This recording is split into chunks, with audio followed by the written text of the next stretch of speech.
for the opportunity to present here. I am really glad to be here.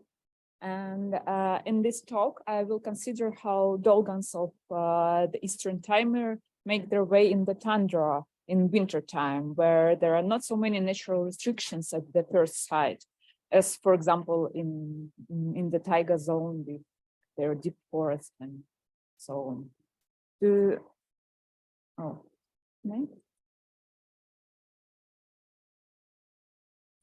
To the inexperienced eye, the flat, treeless tundra surface may seem to be a blank sheet.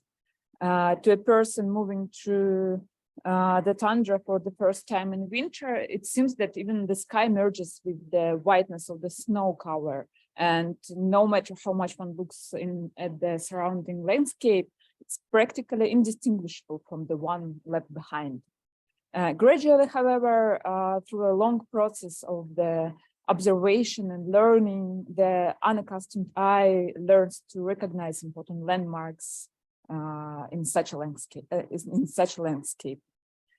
The Arctic tundra in the region of my studies is a flat landscape.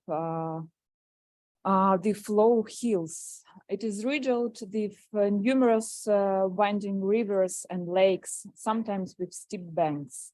However, in the winter season, as you can see in this picture, they are hidden under the snow cover, and many are barely distinguishable from the solid ground. Vegetation is represented only by mosses, lichens and dwarf plants, which are also hidden under the snow in winter.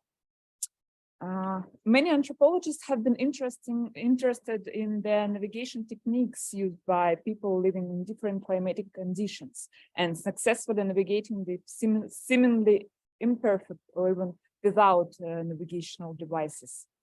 It is no coincidence, I would say, that the classic works devoted to the subject were written on the Pacific Ocean maritime cultures, mainly Polynesia and Melanesia. Many works have focused on desert dwellers, the Arctic dwellers, so it's more or less like flat surfaces, right? All these environments are similar in that to the Western eye, they represent an empty surface, right? And to believe in the possibility of successful navigation across them was so difficult that at first the orientation skills of the natives were often mystified by the researchers. It is very good described in this article of Proud. Two competitive theories of spatial orientation in anthropology are the theory of mental or cognitive maps and the practical mastery theory, and it's often called the environmental engagement concept. So the first one, the mental maps theory, originated in the works of psychologists and was later developed by urbanists. Its supporters assume that there is a map representation of the terrain in the human mind, on which the moving subject at each moment of the trip positions itself in the absolute frame of reference.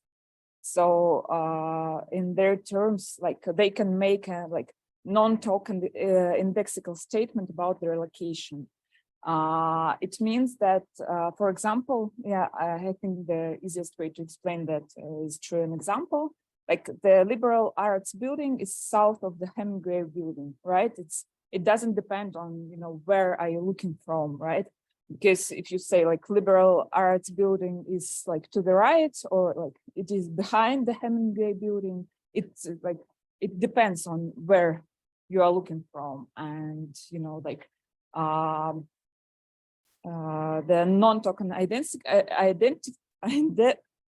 indexical statement, it's just it's true, not depending on where you are.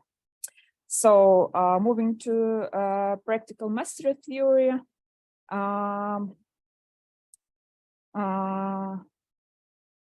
So I'm not finished with the first one. Yeah, I have to say that these non-token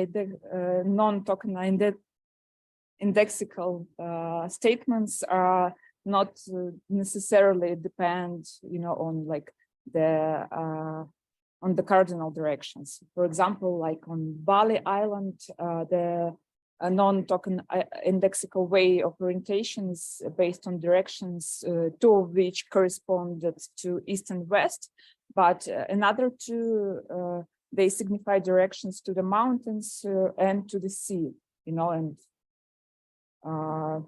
they are not cardinal.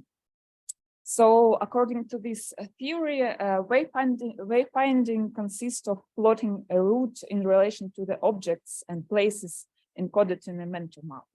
So movement is made from one landmark to another, the direction of this movement being made with reference to a mental map in someone's consciousness. It is like kind of similar to navigating with a cartographic map and like bird's eye view. I must say that this theory has undergone various modifications during the years, and they mainly concern the addition of dynamism to the model of map updating and the hypothesis of its multi-layered and hierarchical nature. So, yeah. The second theory, practical mastery theory, it says that wayfinding is carried out in relation to the visual perspectives, vistas, perceived by a moving organism. Abstract representations in the mind of a navigator are absent. Travel from place to place is movement from vista to vista in a particular order. So wayfinding is not positioning oneself in Euclidean space, but knowing how to get from one's current position to other locations, like kind of practical knowledge, right? And the latest and the most famous proponent of this theory is Tim Ingold. And you can see his quotes in the slide. He kind of discusses the presumptions Western scholars make. Like he thinks that belief in the existence of the map inside someone's mind is like kind of attribution to native people of Western ways of seeing the space, like cartographic one, right? Yeah, I can make a spoiler right here because psychological data suggests that mental maps are not something that used exclusively by strangers. That's what Ingold says, right? If you are a stranger in your own country, you have to use the map. But if you live here, there's no need in any mental map. So yeah, and actually, psychological data suggests that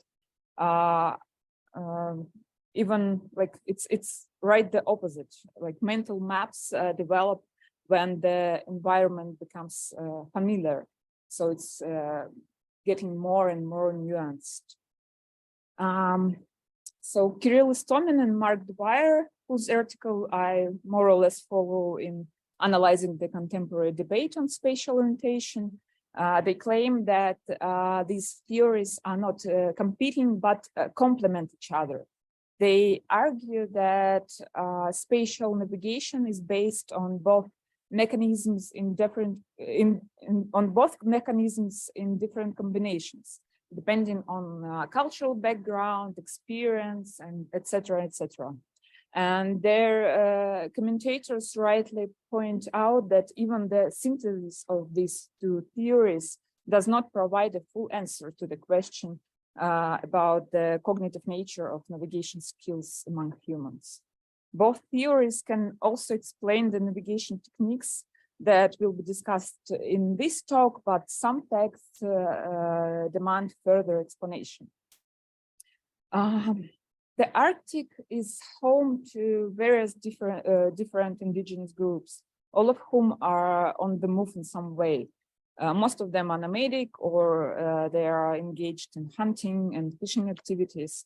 And spatial orientation is fundamentally a cultural process that cannot be reduced to environmental factors, right? So it's not like if you live in the Arctic, you've got this way of spatial cognition, and if you live in a desert, you have another one, right? So different Arctic cultures, despite living in similar climates and landscapes, not only use different techniques to navigate, but often have like different cognitive systems at the core of their orientation practices. For example, the Komi, who are not present in this map because it's on the small number of peoples, but they're right here. So unlike the Nenets, their neighbors, and Inuit, who is mostly like in the most easternmost part of Russia and in Alaska, they position themselves in relation to an absolute frame of reference, to the cardinal directions when moving. Whereas the Nenets, for them, it's much more important to be able to stay on course. And for the Inuit, it's crucial to remember landscape landmarks and particular features like the geological structure of the soil. Cultural specificity, therefore, consists not only of differences in the content of mental maps, but also in the very process of cognition. Moreover, the boundary in this case can run cross-culturally as well within the same culture, using different vehicles, which agrees with Edwin Hutchins' idea of distributed cognition, which is that man shares cognitive processes with material objects they use. So Dolgans, as you can see, they're mostly here. Here is like the Timur Peninsula, so they live like broader. They also live in Yakutia region. And they have like a lot of cultural similarities to Yakuts and Evenks, and they have Turkic language. Yakuts are here. They're also not a small numbered people, so that's why they're not presented in this map, but they live on like vast territory here. So yeah, and they have like the same Turkic language. They're very close linguistically, and I would say they're closer to Evenks cultural, I mean, in terms of material culture. And there are about 8,000 people, 8,000 Dolgans in Russia, according to the latest census, which wasn't too accurate, I would say, but yeah, I think the number is, kind of stable. And the majority live in the Timur region, and about 2,000 people live in Yakutia. Those are like complementary pictures, but they are depicted separately because these are different administrative units, but like try to imagine that they merge. So the maps show the share of Dolgan population in different areas, and like the Eastern Timur and northwestern Sakha, where I carried out my research, are the most monoethnic Dolgan regions. Here, like, yeah, Western Dolgans, they mostly live side by side with Nganasans. That's why like the share is lower, but still, yeah, there are many Dolgans there too.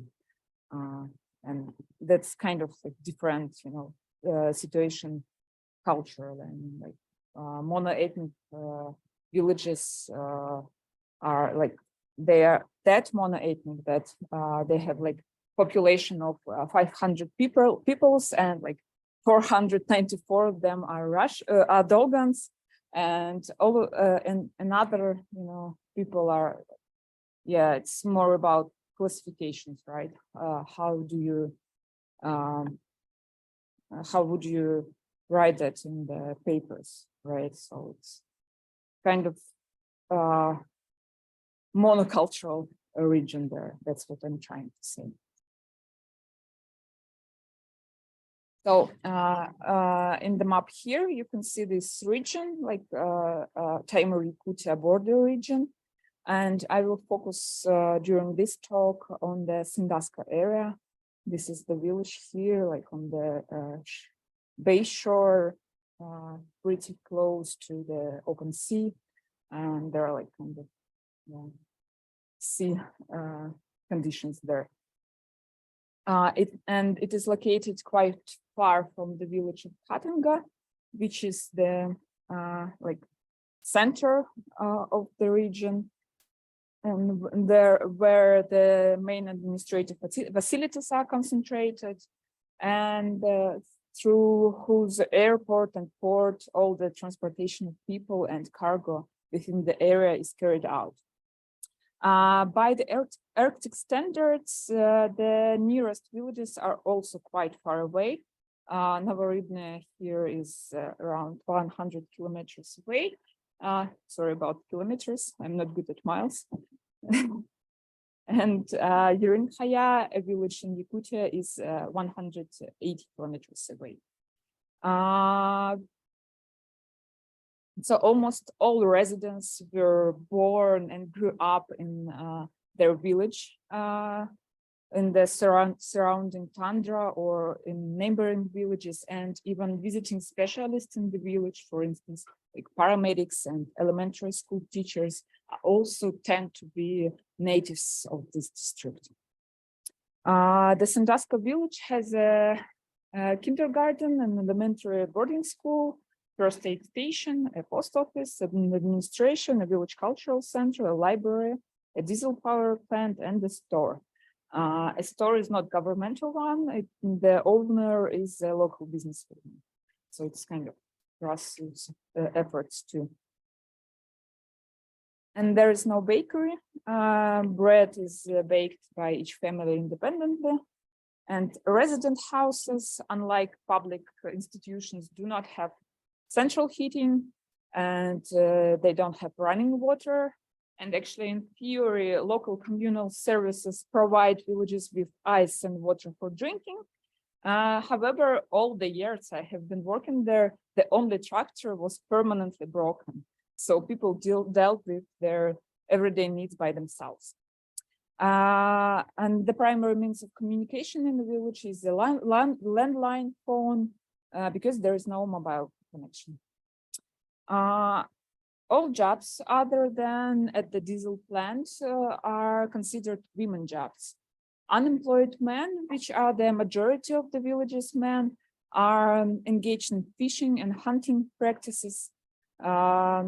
Hunting for like wild reindeer, fishing, and mammoth tusk excavating are very common.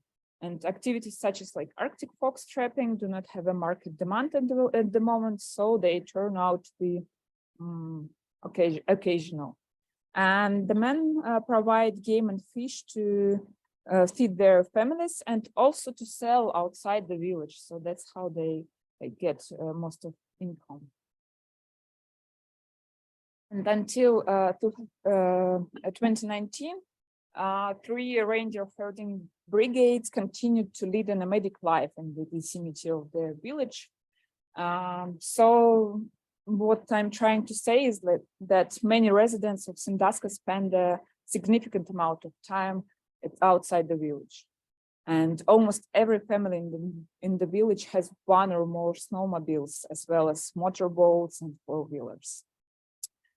Among Dolgans and many other Arctic and Siberian reindeer herders, hunters, and fishermen, GPS navigators have begun to get into use. However, due to the remoteness of the community under consideration and the difficulty of access to markets for the members, not everyone had a navigator by 1917 when I carried out my research. And those who did have once saved on battery consumption and hardly ever turned it on well when traveling. In some cases, it was even not used in emergencies. Usually it was used for like fixing the locations of fishing nets. They applied, and the location of tundra huts called balogs. The field work was conducted from 2013 to 2017, and my trips ranged from 3 weeks to 2.5 months and took place mainly in the cold season. In addition, several trips were undertaken to work on other projects during which additional material for this theme was also collected. Yeah, I think that the total duration of the field work was about 9 months. The main research methods were participant observation and semi-structured interviews. And an important technique was mobile methods, which is like on-the-go observation accompanied by spontaneous interviews. For this purpose, many trips were made in terms of age and experience with different drivers, and like on different snowmobiles for different purposes, from one village to another, from the village to tundra camps, between them, to go fishing and hunting, like also for recreational trips, errand trips for water or for coal, for stove heating. And yeah, I had some chances to drive a snowmobile myself under the guidance of experienced driver, which was also like a source of very, very valuable information. Breakdowns and wandering in tundra were also, strangely enough, lucky in terms of field material, and they provided information on course correction practices and strategies for finding familiar landmarks. Interviews were also taken with other people with whom no joint trips were taken. Yeah, and I have to say a few words about limitations. I think research on orientation skills has serious limitations related to difficulties of verbalizing cognitive processes, and the problem of language choice too, because for most of my informants, the most used language was Dolgan, and Russian was their second language. They spoke to me mixing the two languages, as I have a satisfactory command of Dolgan. However, I asked questions in Russian, which further hardened verbalizing practical skills.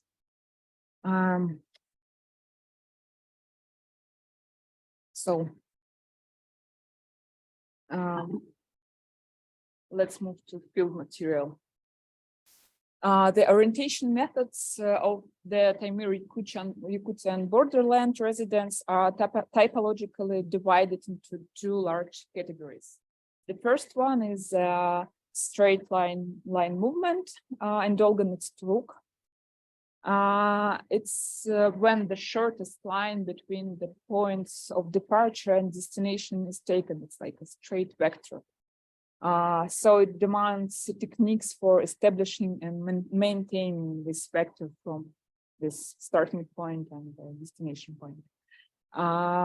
You can see in the left part of the slide a picture. This is a sketch of fishing spots made by one of the fishermen from the village, and you can see here that also stage by stage structure of movements very typical. So the driver moves to the nearest point. He knows this straight vector, and another vector to the fishing lakes is laid from there.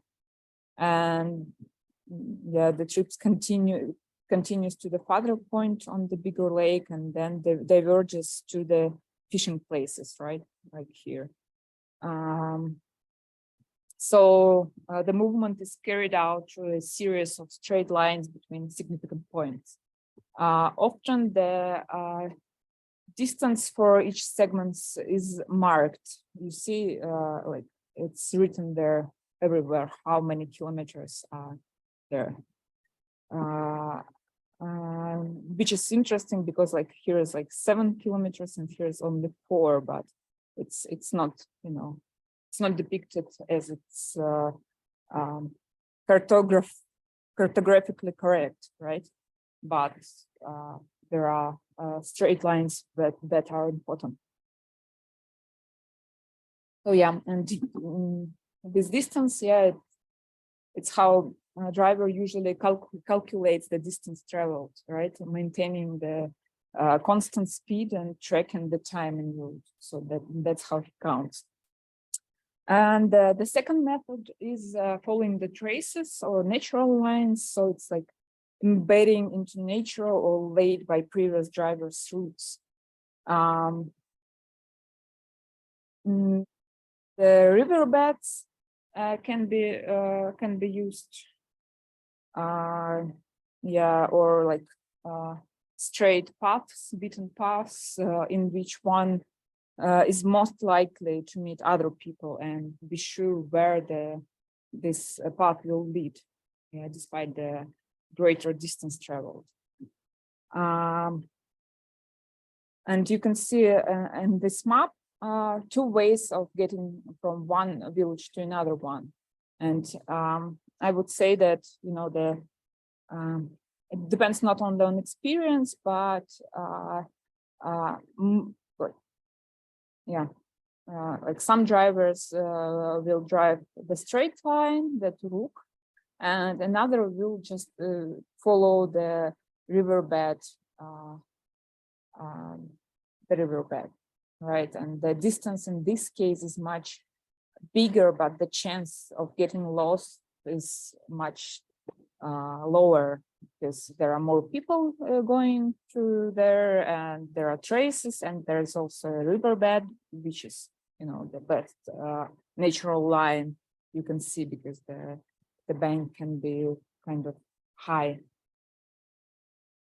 So yeah, but even a straight vector is adjusted depending on natural constraints and the knowledge of various culturally significant places on the route, places of avoidance or places of gravitation, as well as prescribed ritual actions. And I will get to that later, but I would say that even if you take a straight line from Sandusky to Novaribne, you will still have like a little bit, you know, a loop here because there's like a shaman grave and you would never pass it by. So yeah, so Turuk driving. I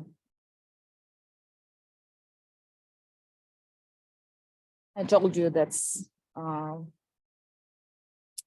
when the driver takes a vector to a destination point, and at the core of this way of navigation lies the ability to keep a straight course of moving, which is a kind of tricky task, like how to make sure that you're not turning occasionally while you're driving straight, right?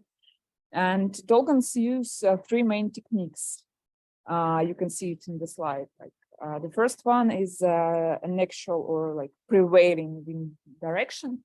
I would say mostly like prevailing wind direction, because the current wind can be used to keep the course, but and the driver has to pay attention to the angle under which it blows to him or to her. But in fact, it's not reliable enough because the wind can repeatedly change during the journey, and it's almost impossible to track its direction without combining it with some other navigation method. And also, while driving speedy snowmobiles, airflow from driving is stronger than the perception of the wind. I decided not to go deep into comparing snowmobile driving and reindeer sled driving in this talk, but there are very similar and successive techniques. However, like the difference is like that the actual wind perception is the technique that can be used on reindeer sleds or on really slow snowmobiles, and it's getting extinct nowadays, I would say, when reindeers are almost not used for driving. And a much more reliable sign is the indirect effects of wind work. these are, first of all, snow ridges. It's Zastrugi, both in Dolgan and in Russian.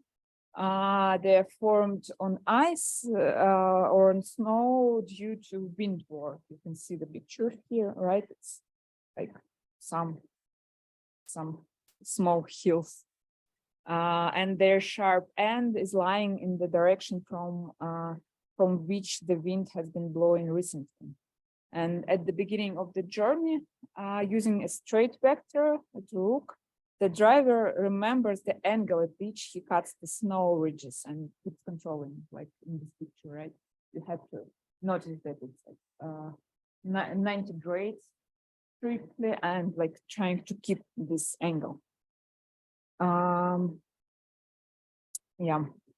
The second technique is celestial bodies. And the main star used by Dolgans now is Stella Polaris.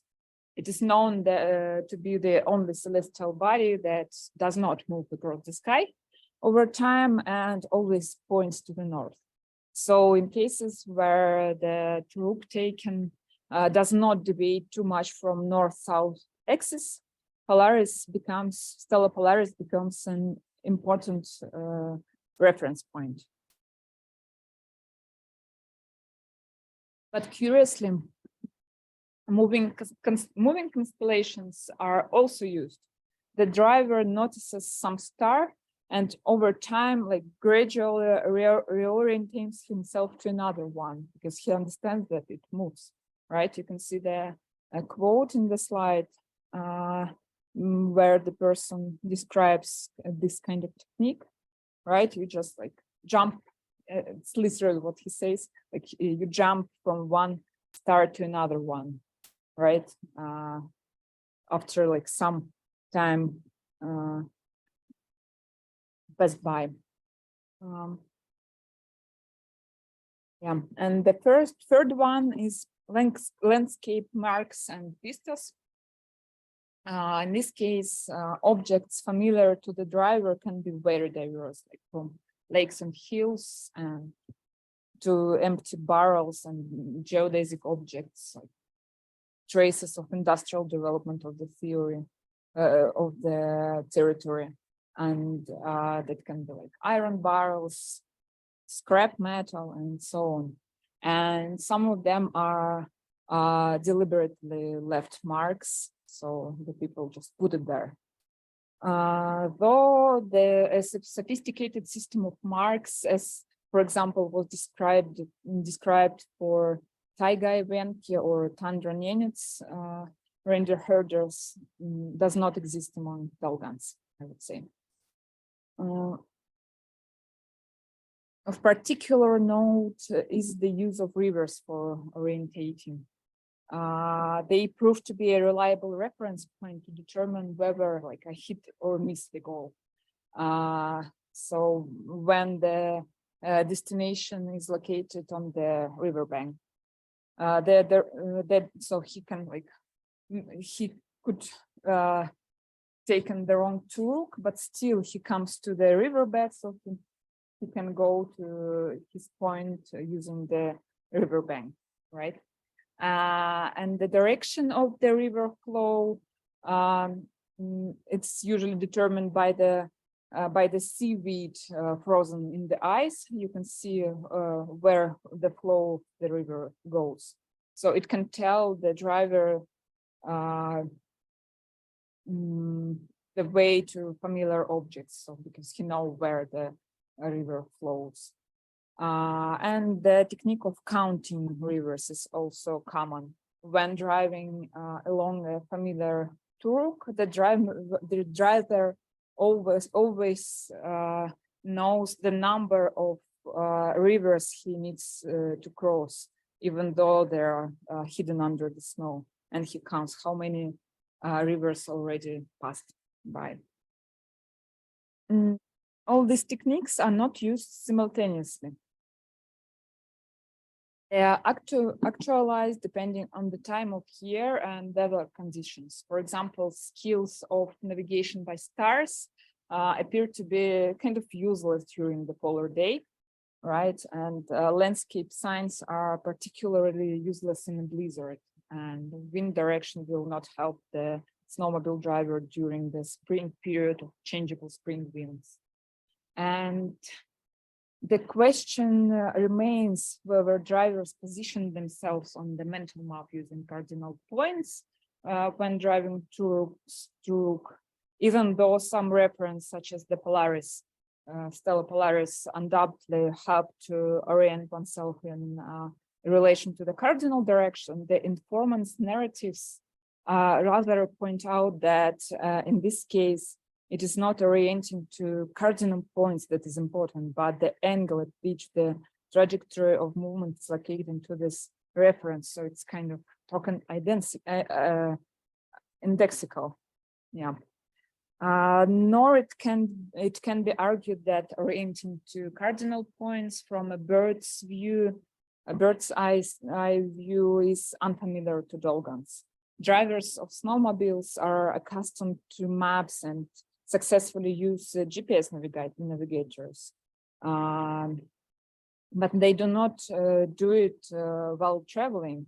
So many tundra people keep maps at home or in the tundra huts, but at the same time, many and there, like many of these maps are marked with straight lines between the village and like other fixed points in the tundra, so trucks, but it is never actually used while driving. And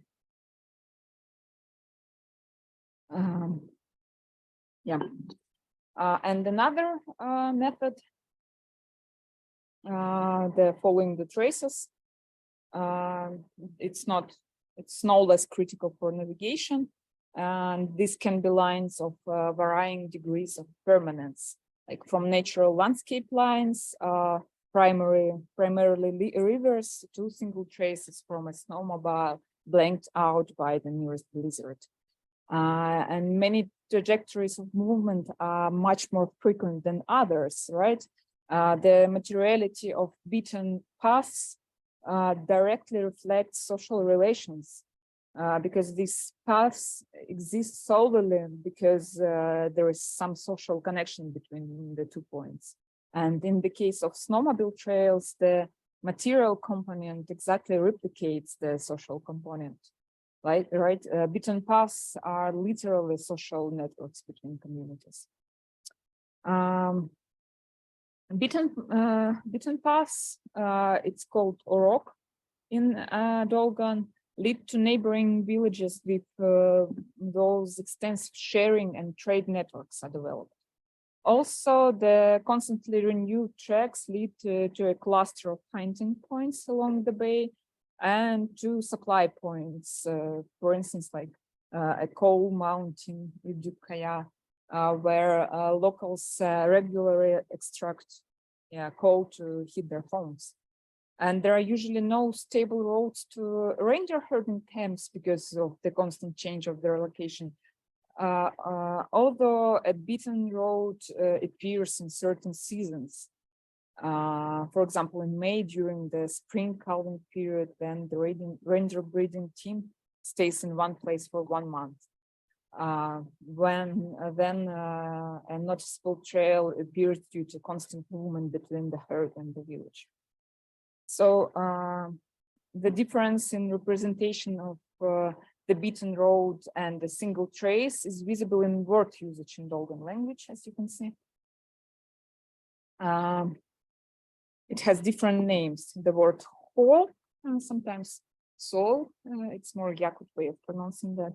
It's most precisely translated into English as trace and track, and can be used both for like snowmobile track, ground hole, you can see that here, and like for animal and human tracks when it comes to a concrete material track, most often like the single one, right? And the word arok is closer to the English word road.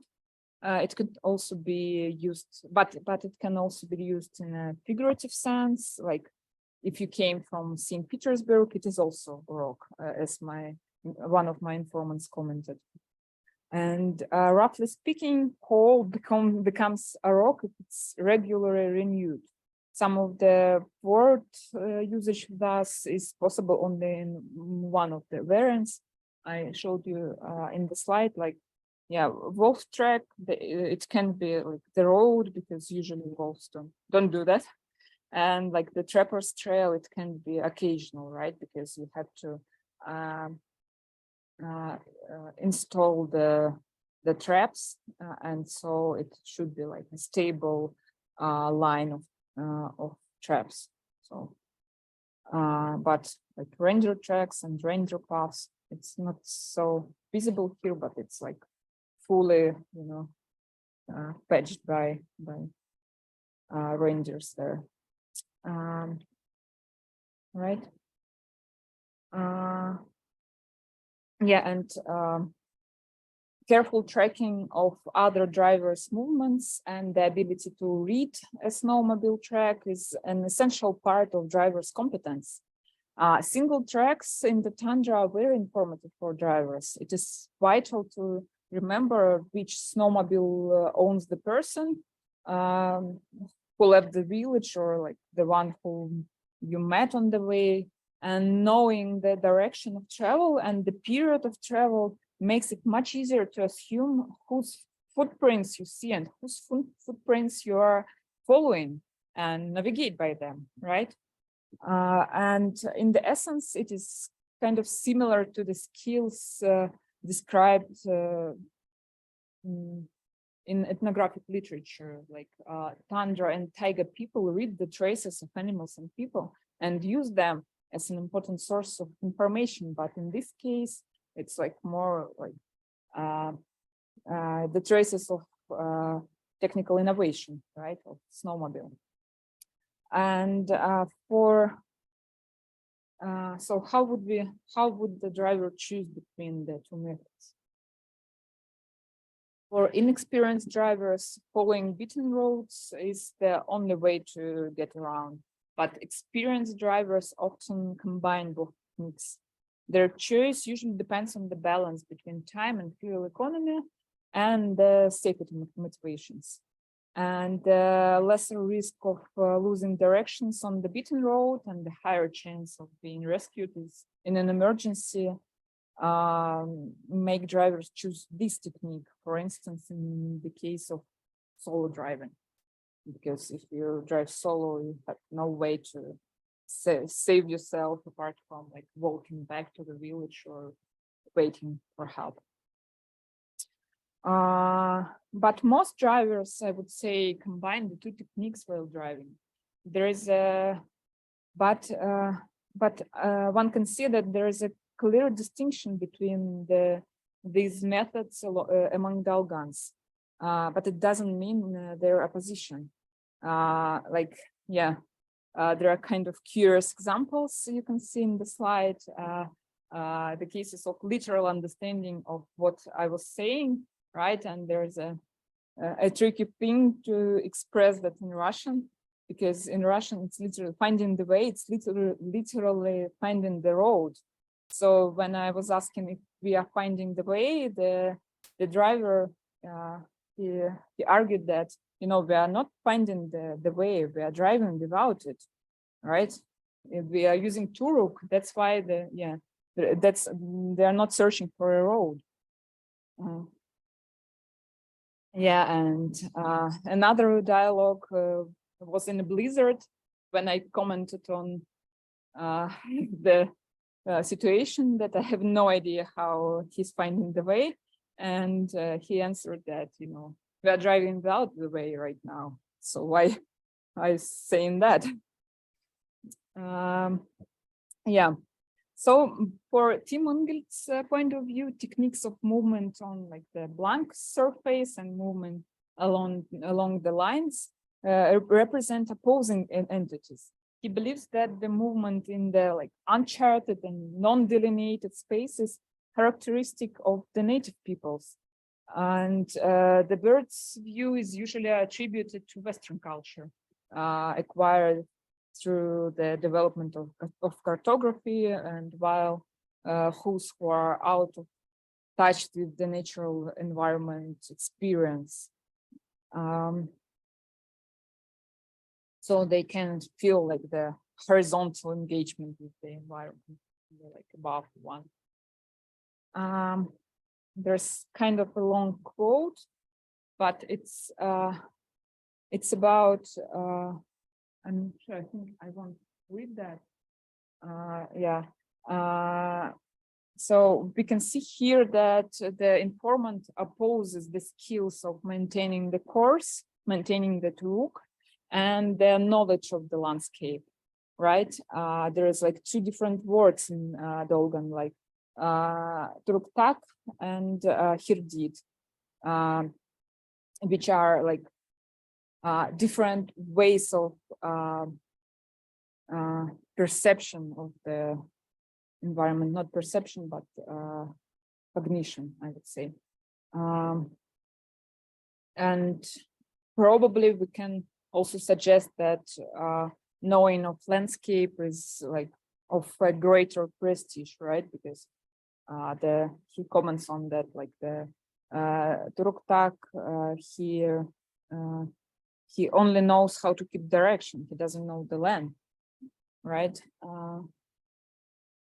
And I noticed that in similar cases that knowing the land is a better thing for them. So in the case of Dolgan navigation techniques, we cannot speak of a route perception of landmarks, unlike, for instance, Inuit orientation, nor it is inappropriate to contrast movement along lines with movement in like non-delineated space, like Ingel does, right? And I will move on to cultural constraints of on mobility, which also have a great influence on the final trajectory of movement. Mostly spatial prohibitions apply when women are among the participants of the journey, although there are also some both male and female prescriptions, like prohibition to enter abandoned huts. Not all of them, but only the ones that have like oral history of belonging to in the past to the influential person, such as a shaman. Access to certain locations is restricted for women. The extreme case of this prohibition is like the visiting the whole left bank of the bay, right? And there is also a restriction for women to climb the tundra hills. And I want to elaborate on the specific prohibition of like circling or looping around. I'm not sure I have like a strict translation. In Russian, it's кружение. It has like the most significant impact on the driver's maintaining his course. In case women participate in the journey, some locations on the way to the destination and on the way back should be rounded from the same side. So if you have like a shaman grave, you can see in the picture, if you went from one side, you have to come back from the same side. You can't go from another one. Spots like this are usually cemeteries, graves, and huts of shamans. Men in such places, even in absence of a woman, must perform some ritual actions, like leaving an offering and saying a prayer, and like never driving through without doing that. A situation that happened to me during my fieldwork in 2015 revealed the significance of this constraint for the residents of Sandusky. One of most experienced drivers in the village took me to his relatives to render Herten camp, and it was possible to get there either by Turuk or by following the beaten path on the riverbed. And depending on the route choice, we would pass the village cemetery with shaman's grave on different sides. And the driver was in a kind of hurry because the helicopter flight with his eldest daughter on board could arrive at any moment. And he apparently chose a shorter way because he knows how to drive it, but he realized that he might be brought back by a longer and easier way. So he looped around the cemetery as if he would drive me by a beaten path. However, I did not learn of these two alternatives until a couple of days later, when several people from the reindeer herding brigade decided to go to the village and decided to take me with them. And the discussion about how he arrived lasted quite a while. Many people tried to remember which direction we were coming from and asked me questions, trying to find an answer, but it was like impossible to establish the fact with certainty, right? And ultimately it was decided to take me the long way. However, on arriving in Sandasko, our first stop was this person's house, because in case of the mistake, we intended to make another trip, returning everything back to normal. So thus, even though there were like timid opinions, like maybe you are as an outsider can break the taboo during the discussion at the camp, this prohibition was taken very seriously.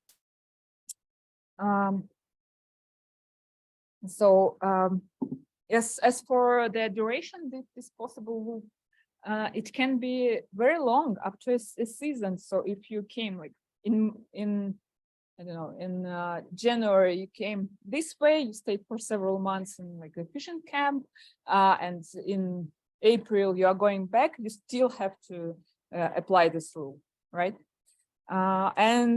Interestingly enough, it also exists on a smaller scale inside the village.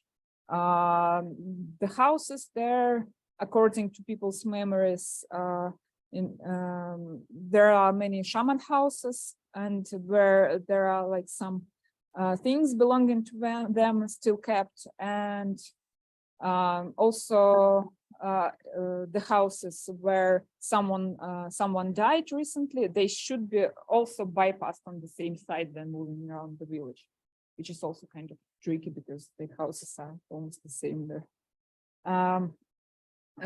Thus, depending on the presence of the woman among the journey participants, the trek is planned in different ways, right? And in many cases, the way is lengthened due to the prohibition of looping around certain places. And it can concern a one-day trip and departure for several months.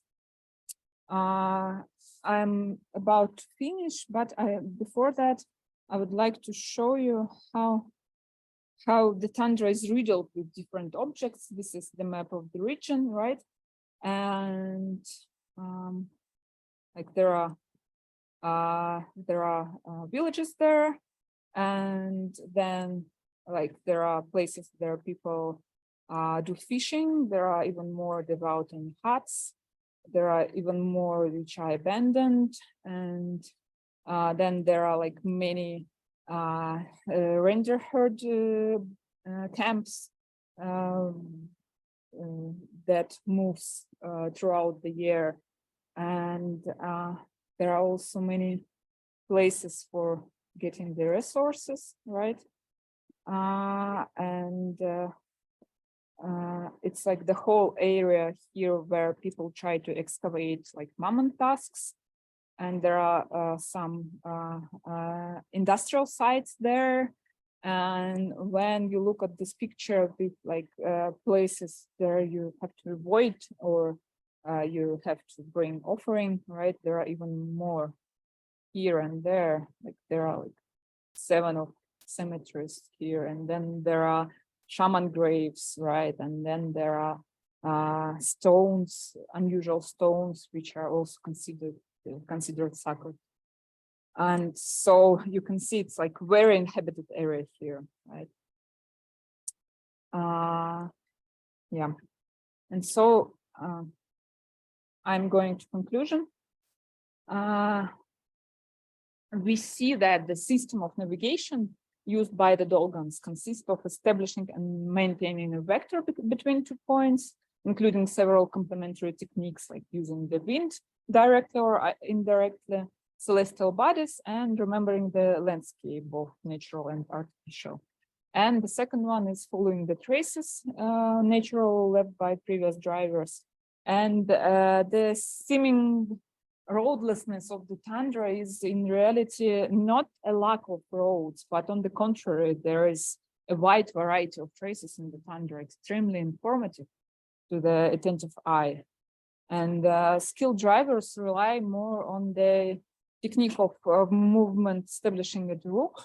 However, they rarely ignore the beaten paths, using them when following them, not too much increases the distance. And this combination of techniques straightly contradicts Tim Ingelt's idea of contrasting orienting methods based on moving through a pure space, like a blank surface, and like using lines during movement. Undoubtedly, the knowledge of the land denotes the presence of a mental representation of space in the driver's mind. Reading stimuli from the environment in real time is also among the navigation methods. And distinguishing between a bird's eye view and environmental involvement does not provide a complete picture for the driver's cognitive processes. For example, vector movement requires both a horizontal gaze, like a gaze from their environment, and a map-like imagination to correctly calculate the angle of movement in relation to the reference points. The straight line maps of drivers are the evidence of their bird's eye viewing skills, but neither the map nor the compass or other ways of determining the cardinal directions is used directly in orienting. And different modes may coexist in the mind of one driver, right? Switching when the technique in use changes. These cognitive practices are unevenly distributed within the culture. So no doubt that different drivers rely on different modes of cognition. Yeah, I remember the case of Truptak and Hirdit, yeah, different like cognitive ways of knowing how to navigate. And also I must say that I only looked at the navigation in the winter time. However, there is reason to believe that a change in a vehicle and change in environmental conditions may entail a change in the same people's cognitive techniques. In other words, I cannot be sure I described one's cultural spatial orientation practices fully. It's only like wintertime practices. Dolgans are adjusting technical innovations to pre-existing cultural practices. In this case, to cognitive skills, right? I did not go deep into details about the succession in orientation skills between reindeer sleds and snowmobiles. However, I discussed reading the traces that previously applied to human and animal tracks, but now extended to snowmobile traces too. And snowmobile is a technical innovation associated with modernity and tend to be opposed to the like traditional way, right? However, it turns out that new technologies do not radically transform existing cultural practices, but more like fit them in. Thank you so much.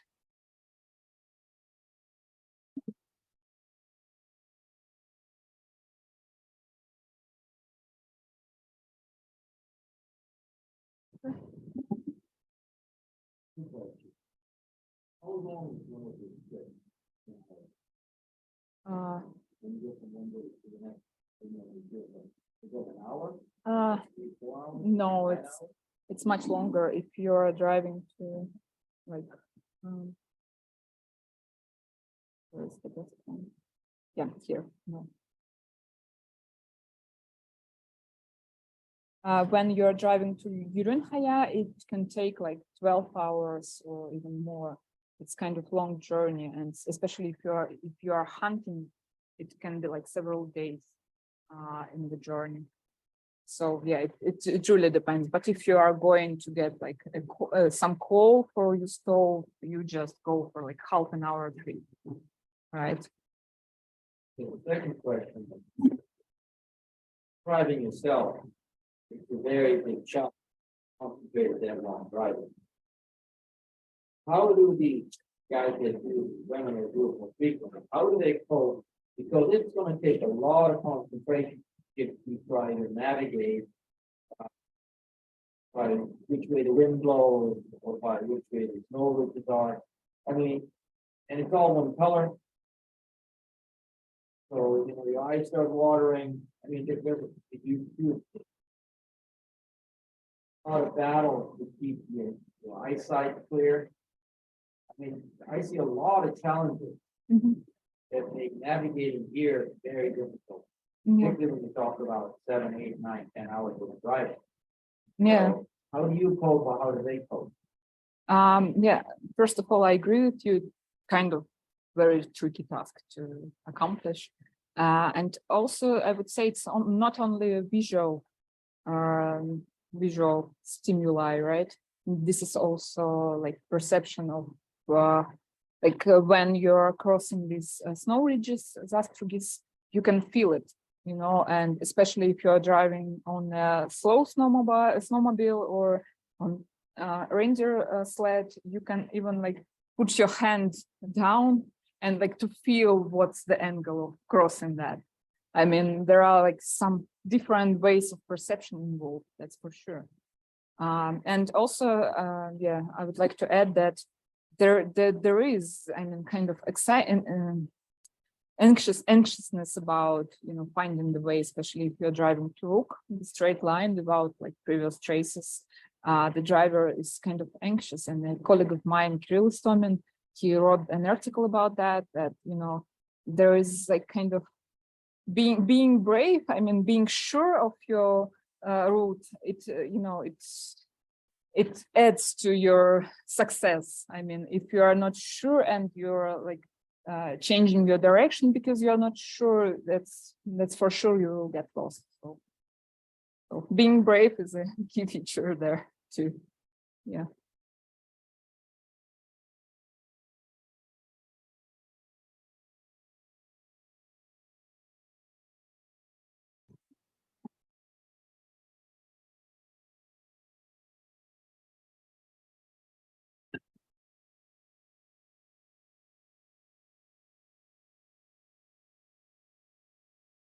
Yeah, I have to begin from like Soviet times there because it's actually kind of, yeah, dependent on that.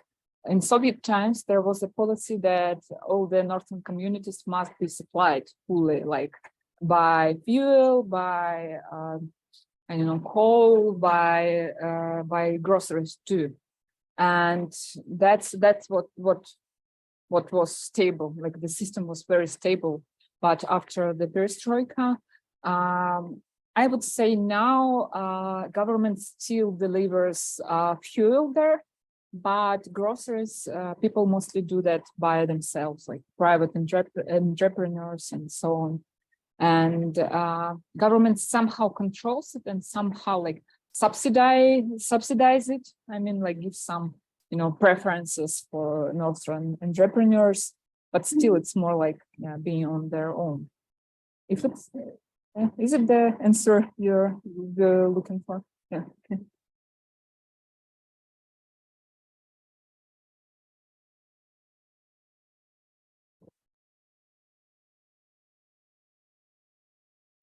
Yeah, it's a natural place. Sandusky dwellers are kind of lucky because they've got like a coal, I'm not sure. Yeah, and they call it like a coal mountain, but in fact it's like a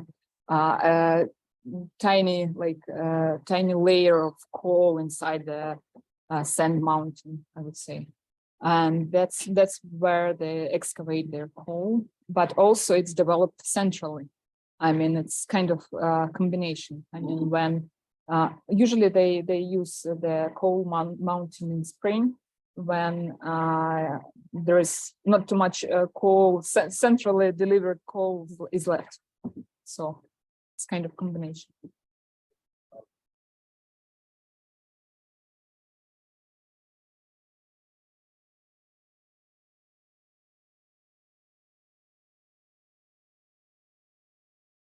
Yeah, exactly. Yeah, you're right. They strongly distinguish between them. Usually, all the not Russian snowmobiles are called Yamaha. In my region, it's not everywhere. So I mean, but in Timur they call like Arctic Cats and everything else. They just call it Yamaha. It's kind of a local term. And yeah, Russian ones they call Burans.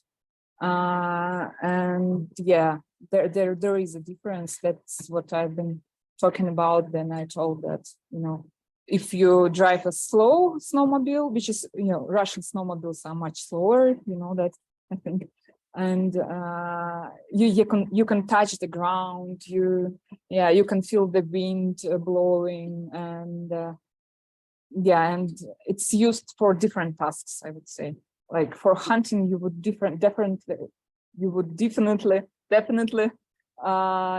the Yamaha snowmobile because it's faster. You can chase your game, and yeah, and but the Russian one is more reliant because it's easy to repair it, like with no tools at all.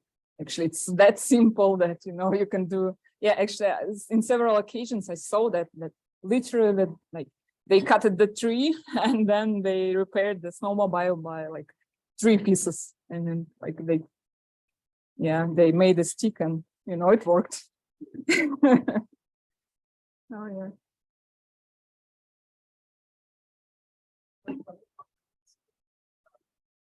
After 10-year times stop operates.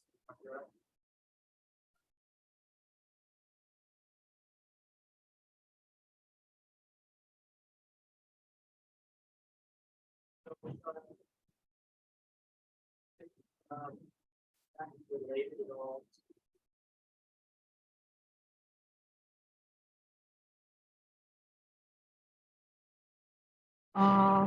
Yeah, to some extent, that's for sure, because you have to, yeah, you have to know this land to understand where you should do that and where you shouldn't. It means that, you know, you travel through tundra so much that you know what's going on there, right? And you know, like, where it is, how far it is from you, and from what side are you circling it, looking it around. So yeah, definitely, like, very similar things. Yeah, and my question is, can I ask you too, if are those offerings were only on like prescribed places, or it could be like in the middle? I mean, in the middle of nothing, like.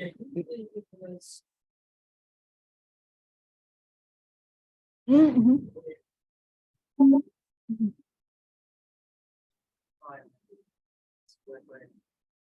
Yeah, yeah. Also,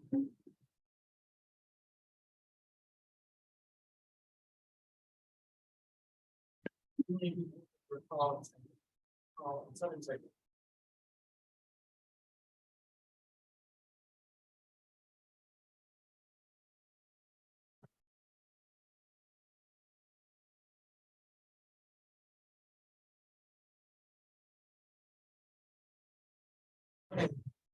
Yeah, yeah. And there, like, about knowing the land. I think there are also offerings when you cross the border. Here's like administrative border here, like, and then when you go from Sandusky to Uruntaya, like straight on the border, you should make an offering. And the motivation is that, you know, you're leaving your land and going to like someone else's land. Yeah, and that's kind of funny that it corresponds to administrative units right now.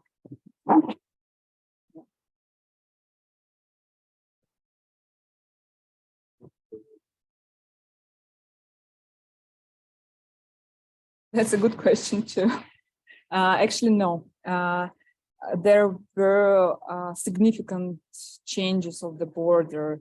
Like before the Soviet Union, like the whole territory here, like including like future Urenhaya, because there were no villages before Soviet power, and yeah, it belonged to Yenisei region, to this like nowadays it's Krasnoyarsk Krai. And then like in 20s and in 30s, they tried to redetermine that. First, they gave like almost like all the land here to Yakutia. And finally in like 1951, I suppose, they draw this boundary, which is kind of, you know, that's why, you know, there are like, you can see that, you know, it's cultural similarities like stretching across the border, because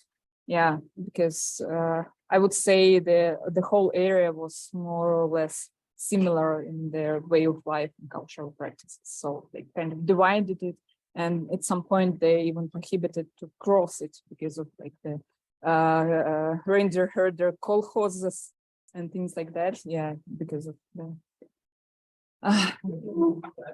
economy.